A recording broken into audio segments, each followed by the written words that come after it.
Alright, so you probably heard the saying that we are the average of the five people we hang around with, right?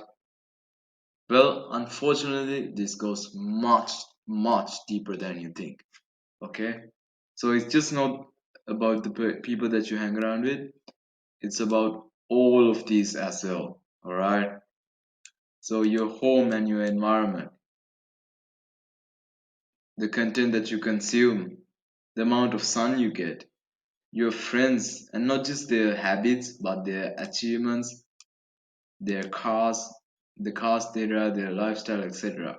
Right? Because if their achievements are low, you will probably feel okay just having their kind of low achievements, right? Your family, their moods, even the dishes, bro. Like if you're eating carbs, if you're eating too much carbs, bro, I will smash you. Your competition will destroy you. Okay? Because you're just gonna be lazy and lethargic.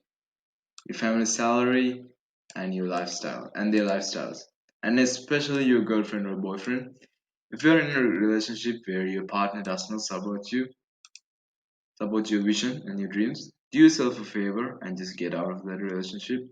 The pain of leaving them is much, much more lower compared to not being your best self and living your dream, right? So just leave them ASAP, right? The sleep you get, the food you eat, your work desk, your computer, your phone, the apps on your phone, and etc. Alright?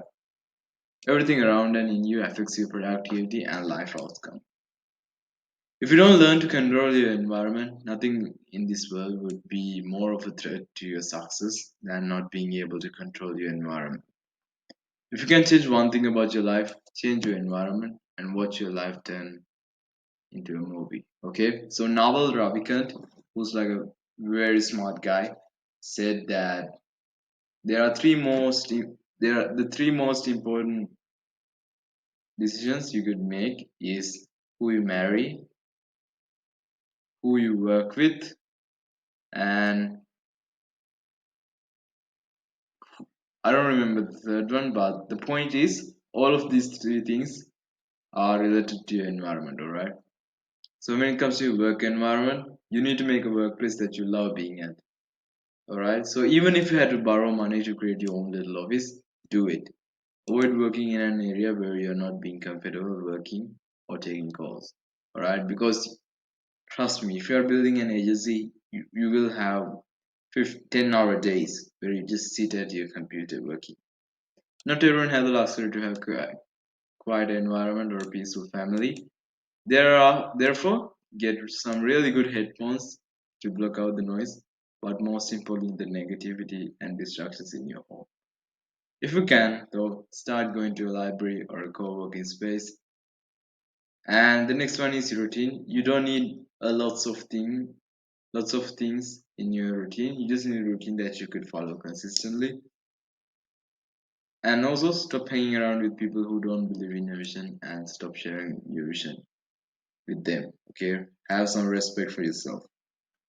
And if you have friends or family who don't believe in what you're trying to exploit, have bad habits, who don't share the same big vision and beliefs, I would highly suggest distancing yourself from them, replacing them with entrepreneurship communities, and start spending more time there than the negative people physically. Alright. The beautiful thing about your environment is it doesn't matter if it's virtual or physical, it impacts you the same. Okay, so that's a good thing that you could use for your advantage. And also, if you want to be broke and a loser for the rest of your life, check your phone first thing in the morning. If you don't want to be like that, don't check your phone first time in the morning, alright? Alright? You don't understand what.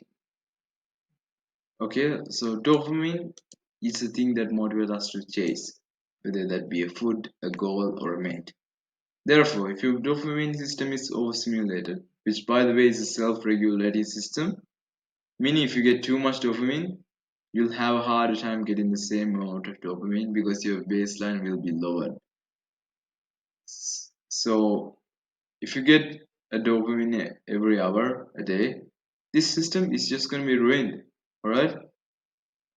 So, how do you expect to chase your dreams like this? So here's what happened when you are getting dopamine overstimulated, all right? This is where you start out every day and you overstimulate your dopamine system and it reaches its peaks, all right? So what the system will do, it's smart, right? So it will drop this baseline even down. So now it's here so that it's harder for you to reach this peak again and just mess up your system again, all right? So now if you were to, so now you're depressed because like you were here and your baseline was here, but now your baseline has dropped and this peak has also dropped, all right? So now the next day you're starting from here instead of here, and it's much more harder to get that same to reach that same peak, all right, because you overstimulated your system. So like you're not going to stay motivated, all right? So please control your dopamine. And that's essentially everything. So there are four things that you want to control when it comes to environment: your phone habits, people you hang around with, work, place, and your content. All right. When it comes to your content consumption, unfollow everyone who doesn't teach you new things or inspires you. All right. Those are the only type of people that you should follow. The people that teaches you things and the people that inspire you. All right. Just unfollow all the degenerate TikTok girls or the red pill YouTubers. All right. And that's everything I want to share. It's 2 a.m. here, so I'm gonna sleep now. Good night.